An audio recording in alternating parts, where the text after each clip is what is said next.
41 உயிர் பலியா இருக்க. கரூர்ல எந்த காவல்துறையாவது நீங்க தொட்டிருக்கீங்களா? மேல இருந்து கீழ வரைக்கும் யாராவது ஒருத்தர் பொறுப்பாக்கிறீங்களா? அவங்களுக்கு தார்மீக பொறுப்பு கூட இல்லையா? யாரும் இன்னும் செய்யல. தார்மீக பொறுப்பு இல்லையா? கள்ளக்குறிச்சியில வந்து எஸ்பி தான் கள்ளச்சாராயம் வித்தாரா? அவர் வித்தாரா? அவருக்கு அவர் லஞ்சம் வாங்கினாரா? ஏன் மாத்தணும் அவரை? நான் நம்பல அவர் வித்திருப்பாரு. உங்களுக்கு புரியுங்களா? எனக்கு தெரியாது. நான் நம்பல ஒரு எஸ்பி இந்த வேலையை செஞ்சிருப்பாரு. நான் நம்பல. ஆனா அவர் இருக்கும்போது நடந்ததுன்னா அவர் கண்ட்ரோல்ல போலீஸ் இல்லைன்னு அர்த்தம். அதான கணக்கு. அதனால தானே மாத்தினீங்க வச்சிருக்கணும்ல.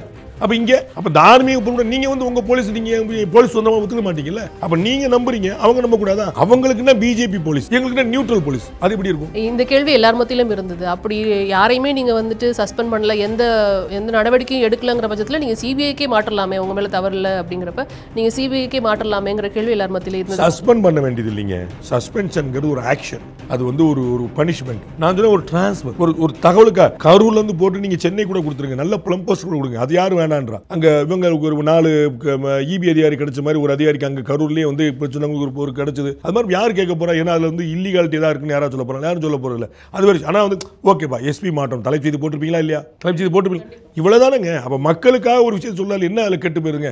அப்ப I want to support my போலீஸ்ன்றீங்க, வெரி குட். அப்ப சென்ட்ரல் கவர்மெண்ட் அது பிஜேபி போலீஸ் சொல்லிருக்கீங்க. சிபிஐக்கு ஸ்டேட் போலீஸ் தனியா தானே சொல்லுவாங்க. அது டிஎம்கே போலீஸ் சொல்லுமா? ஸ்டேட் போலீஸ் வந்து டிஎம்கே போலீஸா இருக்காது. ஆனா சென்ட்ரல் போலீஸ் வந்து பிஜேபி போலீஸா மாறும். நம்ப முடியும். ஒன்னு ரெண்டுமே கட்சி தாங்க சொல்லிருக்கு. தமிழ்நாடு போலீஸ் வந்து டிஎம்கே, சென்ட்ரல் போலீஸ் வந்து பிஜேபி இருக்கு. இல்ல ரெண்டுமே நியூட்ரல் ஒத்துக்கங்க. அவங்க வந்து பார்ஷியல், நாங்க நியூட்ரல். இது ஏற்க முடியாது இருக்காதுல்ல. நிச்சயமா. இப்போ அடுத்த கட்டமா வந்து ஆதவர்ஜுன் அவர்கள் பல்வேறு குற்றச்சாட்டுகளை வந்து பத்திரிகையாளர் சந்திப்பில் முன்வைக்கிறத பார்க்க முடிஞ்சிச்சு. அதுல முக்கியமா வந்து வக்கீல்கள் கிடைக்கிறதுல, லாயர்ஸ் எங்களுக்கு கிடைக்கல அப்படிங்கிற ஒரு வாதத்தை முன் வச்சிருந்தாரு. அதுக்கப்புறம் ரொம்ப கஷ்டப்பட்டு தான் அந்த லாயர்ஸை நாங்கள் வந்துட்டு ஹையர் பண்ணோம் அப்படிங்கிற மாதிரி பேசியிருந்தாரு. அப்படி ஒரு விஷயமா நடந்திருக்க வாய்ப்பு இருக்குங்களா? அதாவது இவங்க ஏதாவது சதி செஞ்சாங்களாம் எனக்கு தெரியாது. ஹை ப்ரொஃபைல் கேஸ்ல ஆஜராகிறதுக்கு நமக்கு எதுக்கு தேவையில்லாத வம்புன்னு நினைக்கக்கூடியவங்க இருக்கிறாங்க. அதில் ஒன்றும் மறுப்பு இருக்குல்ல. ஸோ வில்சன் அவர்கள் 4 பேருக்கு ஃபோன் பண்ணி ஆஜராயிராதா பார்த்துக்கோ, ஆஜராயிரா பார்த்துக்கோ அப்படிலாம் சொல்லியிருக்க மாட்டேன். அவங்களுக்கு வந்து 4 பேர் பேசுவாங்க. இந்த மாதிரி என்கிட்ட கேட்டாங்க, என்கிட்ட பிஏட்ட வந்தாங்க, செக்ரட்டரி வந்தாங்க, என்ன செய்யலாம் அப்படின்னா அது ஏதோ பெரிய காம்ப்ளிகேஷன் தேவையில்லாத வேலைங்க இருப்பாங்க. நமக்கு என்னங்க ஃபீஸ் வரப்போ நம்ம செய்வோன்னு இருப்பாங்க.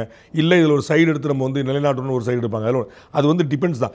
யாரோ ஃபோன் பண்ணி வந்துருப்பான்னு நினைக்க மாட்டாங்க. அப்படிலாம் வந்து தடுத்துக்கலாம். எல்லா கேஸுக்கும் ஆஜராக எல்லாம் இருக்காங்க. நமக்கு வந்து பிரேமானந்தாக்கு ஆஜரானவங்கலாம் இருக்கிறாங்க. சரிங்களா? நமக்கு வந்து ஸோ வந்து பிரேமானந்த சைடில் அவருக்காக ஆஜரானவங்களாம் இருக்கிறாங்க. ஸோ இங்கே வந்து அதுக்கு ஆஜராக மாட்டாங்கன்னு அப்படிலாம் நம்ம வந்து கவலைப்படல. எல்லாருக்குமே ஆஜராக இருப்பாங்க. இதில் வந்து நமக்கு தேவையில்லாத வந்து இது ஸ்டேட் வெர்சஸ் சென்ட்ரல், அது வந்து இட்ஸ் கோயிங் டூ பர்சனல். அதனால் பார்ப்போம். அப்படிலாம் உண்மை கிடையாதுங்க. காங்கிரஸ் கட்சி, காங்கிரஸ் அரசாங்கத்துடைய முடிவுகளை எதிர்த்து காங்கிரஸ் கட்சியில் இருக்கக்கூடிய வழக்கறிஞர்கள் வாதாடி இருக்காங்க. காங்கிரஸ் அரசாங்கத்துடைய டிசிஷன்ஸ் எடுத்து காங்கிரஸ் கட்சியிலே இருக்கக்கூடிய வழக்கறிஞர்கள் அவனுக்கு இட்ஸ் அவர் ப்ரொஃபஷன். நீங்கள் அண்ணன் சிதம்பரத்தை போய் கேளுங்க. நீங்கள் வந்து காங்கிரஸ் கவர்மெண்ட்டோடைய கேஸ் எடுத்து நீங்கள் வாதாடலாம்.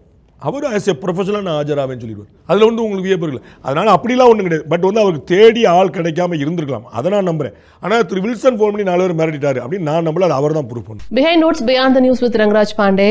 Title sponsor grand royal tours. உங்கள் ஒவ்வொரு ட்ரிப்பையும் ஸ்வீட் மெமரிஸ் ஆக்க கிராண்ட் ராயல் டூர்ஸ்க்கு வாங்க.